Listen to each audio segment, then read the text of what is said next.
across the US, students are in uproar.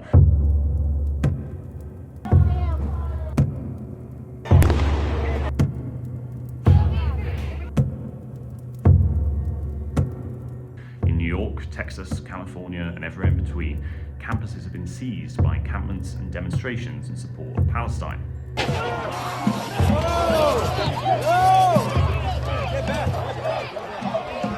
That's created something of a crisis for university administrators who are facing demands that their institutions divest from companies that are linked to Israel, cancel projects linked to Israeli universities, and condemn what the protesters describe as a genocide in Gaza.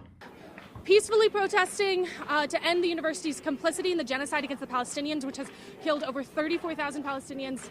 They've also been faced with a surge in anti-Semitic hate speech, the targeting of Jewish students, and some support for Hamas's attack on Israel on October 7th. For those in charge of these elite institutions, dealing with these protests is a delicate balancing act between safeguarding free speech on campus, which is a major political talking point for the right, and protecting students and their studies from attacks and threats.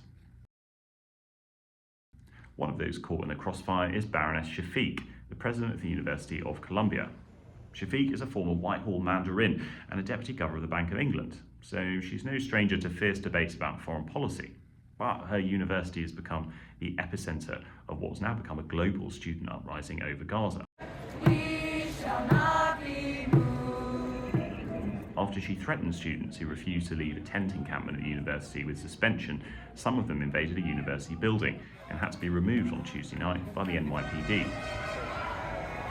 She says she had no choice but to involve the police because the protesters were breaking the law, but she's already being accused by students of turning the university into an authoritarian dictatorship and supporting Israel over the conflict in Gaza. At the University of Texas, UCLA and others, administrators have taken a zero-tolerance approach, sending in the police to remove protesters who refuse to leave.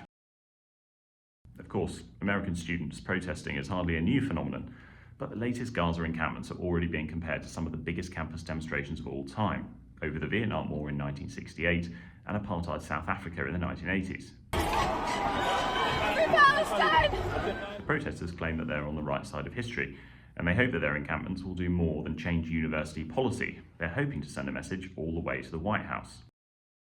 The lead-up to the next presidential election has already been dominated by debates about Joe Biden's response to Hamas's attacks on Israel on October the 7th, and his support for Israel, which is described as ironclad.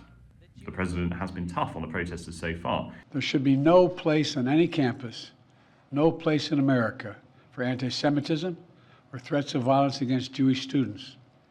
There is no place for hate speech or violence of any kind, whether it's anti-Semitism, Islamophobia, or discrimination against Arab Americans or Palestinian Americans. Other Democrats, including Eric Adams, the mayor of New York, have said that police will continue to break up the demonstrations that cross the line between peaceful protests and mob rule on campus. Donald Trump, Mr. Biden's opponent in November's election, has blamed the White House for allowing students to become radicalized. To every college president, I say remove the encampments immediately, vanquish the radicals, and take back our campuses for all of the normal students who want a safe place from which to learn.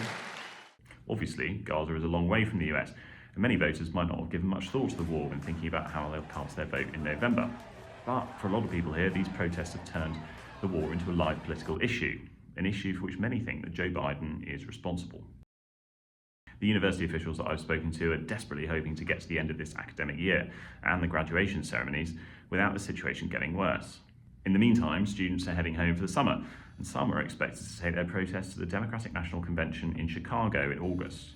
The students are digging in their heels. They're asking Joe Biden an exam question which he probably feels he'll never be able to answer correctly. The election deadline is looming, and the anxiety dreams in the White House are only getting worse. This isn't going away anytime soon.